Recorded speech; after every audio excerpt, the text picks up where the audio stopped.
talked about in terms of this community injustice center, and take us back a little bit to when Newsom was running for mayor.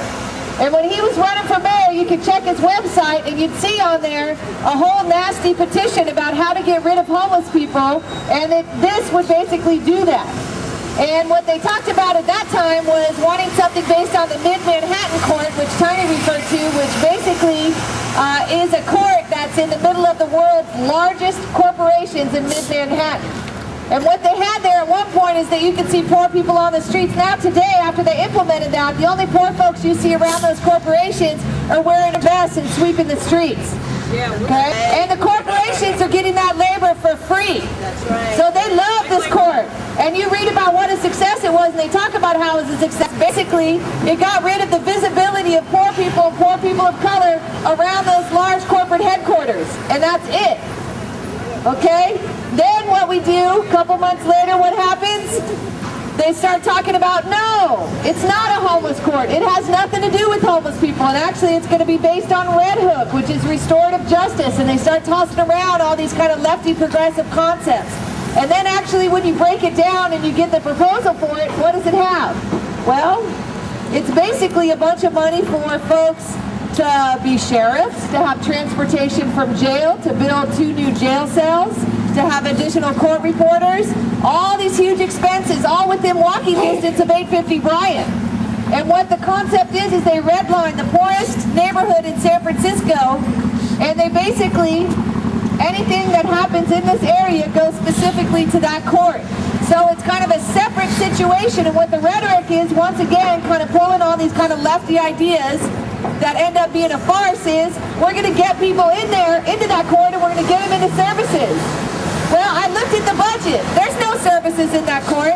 They've got basically paper pushers, quasi-case managers, coordinators, and they're spending $1 million on that, and then another $2 million on a bunch of other stuff around the building and sheriffs, etc. So this idea that this is somehow going to get people into services, frankly, is a lie. Don't let anybody fool you about this will help the homeless problem. First of all, the homeless people are not a tribe who are walking this earth. As someone who's been houseless a lot of my life, was raised as a child in a houseless family, we are not a tribe walking the earth, the homeless people. We're people without homes. And if we had homes, we wouldn't be the homeless people. The police are profiling us, harassing us, no jobs, after-school programs are being closed. People feel lost.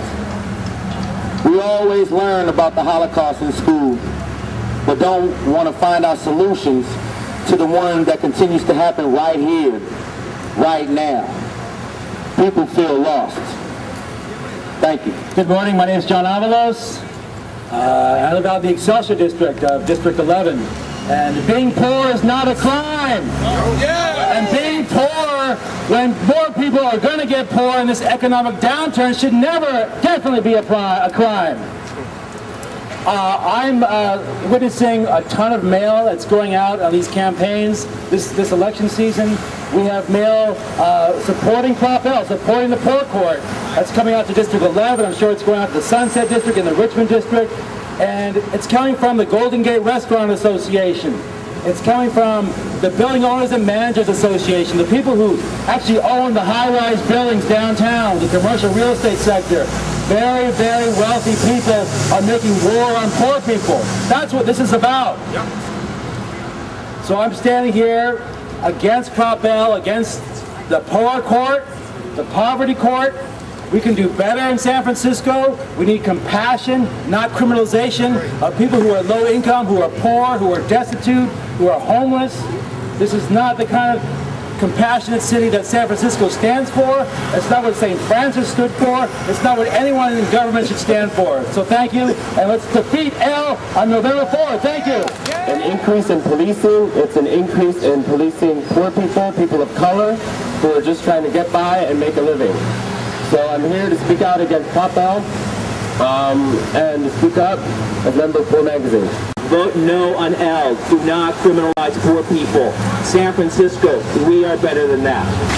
And I am speaking as a disabled, houseless person who who stays in the Tenderloin but doesn't always have a place to stay there or people to stay with. This will affect me and people like me, people I work with in the medical cannabis community who are also disabled and have really shaky housing situations or have no homes right now. Currently, what the city has done for people like a lot of us who are on disability is make their whole Care Not Cash program unavailable to people who receive disability benefits. So that keeps people on disability, it gives us even less chances to get off the street. As a medical cannabis patient, we need to medicate when we need to medicate. And if we're staying in the Tenderloin, that's where our home is, and we're outside, like me, who I'm only allowed to go in the place I'm staying when someone is there for a few hours at night, I have to be out all day waiting around, and I need to medicate all day. And most dispensaries, you're not able to medicate in. So where am I going to medicate? I have to medicate in my neighborhood, outside. And what's going to happen because of that? I'm going to go to jail, and people like me are going to go to jail just for trying to take care of our lives. It's really going to adversely affect disabled people, and everybody, I urge you all to do all you can to make sure that L does not pass. We'll use $2.5 million of a cash-strapped city budget adjudicating crimes of poverty. The San Francisco version of the court would need at least 4 to 8 new deputies, a judge, a sheriff, transportation to and from jail, a court reporter, and of course, a lease on an expensive new building. All within walking distance of the existing courthouse at 850 Bryant. And on top of the many specialized courts and underutilized community courts that already exist. Like poor laws in 16th century England, like apartheid in South Africa, Palestine, and the American South. Poverty courts are about control and profit. They're not about justice.